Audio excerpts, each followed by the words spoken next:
গতরাত থেকে শুরু হওয়া টানা বৃষ্টিতে রাজধানী ঢাকার বিভিন্ন এলাকায় সৃষ্টি হয়েছে জলাবদ্ধতা।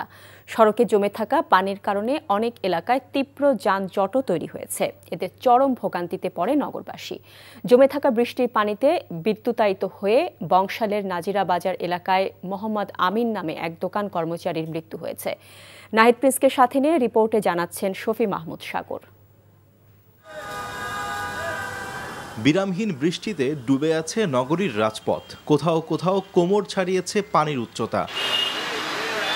রবিবার রাত থেকে শুরু হওয়া বৃষ্টি চলে সোমবার দুপুর অবধি। মিরপুর, মতিঝিল, আরামবাগ, রাজারবাগ, মগবাজার, মৌচাকের কিছু এলাকায় হাঁটু সমান পানি জমে থাকতে দেখা যায়। এতে সীমাহীন ভোগান্তিতে পড়েন কর্মক্ষেত্রে উদ্দেশ্যে বের হওয়া মানুষজন। উন্নয়নের জন্য খুঁড়ে রাখা বিভিন্ন সড়ক পরিণত হয় মৃত্যু ফাঁদে। পানিতে থাকার জন্য স্কুলে যেতে পারতেছি না।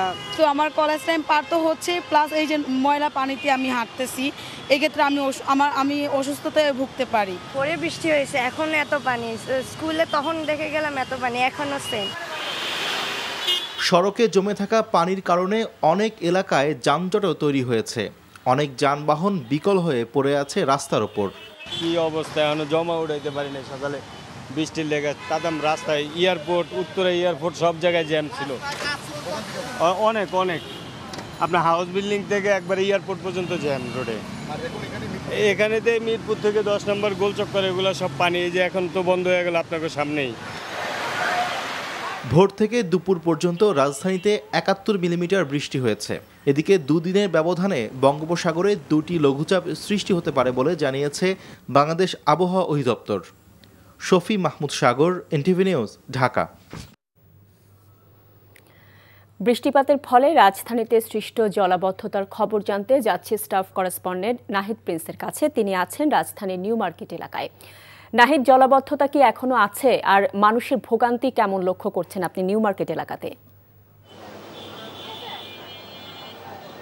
জলাবদ্ধতা অনেকটাই কমে গেছে। মিরপুর সহ যে এই যে নিউ মার্কেট এলাকায় যে পানি জমেছিল, সে পানি 5 ঘন্টা পর নেমে গেছে। তবে রাস্তার পাশে কিছুটা পানি রয়েছে। যদি বলি যে মানুষের ভোগান্তি এখনও রয়েছে, যানজট সেই নিউ মার্কেট পুরো এলাকা জুড়ে, সায়েন্স ল্যাব থেকে নিউ মার্কেটের যে রাস্তাটি রয়েছে পুরো এলাকা জুড়ে যানজট রয়েছে। এই পানির সৃষ্টির কারণেই মূলত যানজট।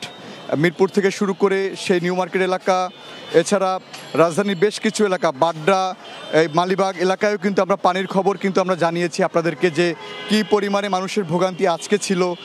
জলাবদ্ধতার কারণে সেই সকালবেলা যারা স্কুলগামী শিক্ষার্থী ছিল, যারা চাকরিজীবী ছিল, তারাও ভোগান্তিতে পড়েছে।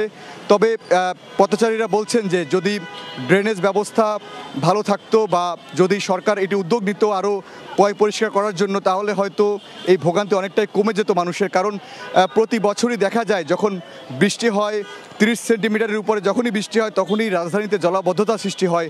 সেখানে আছে কিন্তু হাঁটু সমান পানি ছিল পুরো সড়ক জুড়ে, এবং কোমর পর্যন্ত পানিও কিন্তু ছিল। সেখানে সেই যারা পথচারী ছিল তারাও কিন্তু দুর্ভোগে পড়েছে। এবং আমরা কিন্তু এই পানির সৃষ্টির কারণে গাড়ি নষ্ট হয়ে রাস্তায় পড়েছিল, সিএনজি পড়েছিল, বাস নষ্ট হয়ে সেই সড়কে কিন্তু পড়েছিল, আমরা সেটিও দেখিয়েছিলাম।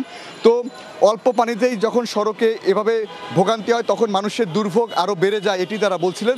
তো এ ছিল আমার কাছে রাজধানী নিউ মার্কেট এলাকা থেকে সর্বশেষ। শাওন। বান্ডেল থাকলে প্রতি সেনমানিতে টাকা বাঁচবে। বিকাশ সেনমানি বান্ডেল কিনে জিতুন প্রতি লেনদেনে। তুমি বার্গার লাগা ভালো দেখাবে, তাই তো? ঠিক আছে, ভালো দেখাবো। চলো চলো জান, মজা করি আমরা, জান। চলো চলো। আমি কি তোমার কাছে এইসব খাওয়ার জন্য থাকি? তুমি যে প্রত্যেকদিন রেস্টুরেন্টে যাও, হ্যাঁ, ইচ্ছা মতো খাওয়া দাওয়া করে সেলফি দিয়ে তোলো, মানুষের টাকা এরকম বুঝি না, আমি সবই বুঝি। খালি মানে একটা খালি বের করো বুঝে টাকা দিয়ে দিব। জীবনে তো একটা দিনও তো টাকা দাও না। হ্যাঁ, একদিন যে তুমি তো থাকো একটা হোস্টেলের মধ্যে, আমিও তো হোস্টেলে থাকি। তুমি যে হোস্টেলে একদিন পোলা পাইনি যে ঘোরাও যে ফ্রেন্ড যাও নাকি, বুঝি না আমি সবই তো বুঝি। তুমি আমার কত বুঝো, তুমি কিচ্ছু বুঝো না। এই তুই হলো হোস্টেলে চলো চলো। আমি যাব না, তুমি হোটেলে চলো আমার সাথে। না, আমি যাব না। এই তুই গেলে যাবি না, গেলে তুই ফোরেন যা, বাইরে তাহলে যা। আর চেষ্টা করে দিয়েছিস তুই, এক চেষ্টা আমার চেষ্টা কর। বাগান দে ফাউল জানি করেন কেন।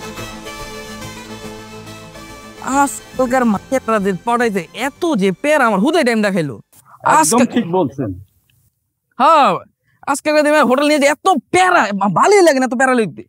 তাই তো দেখলাম এতক্ষণ।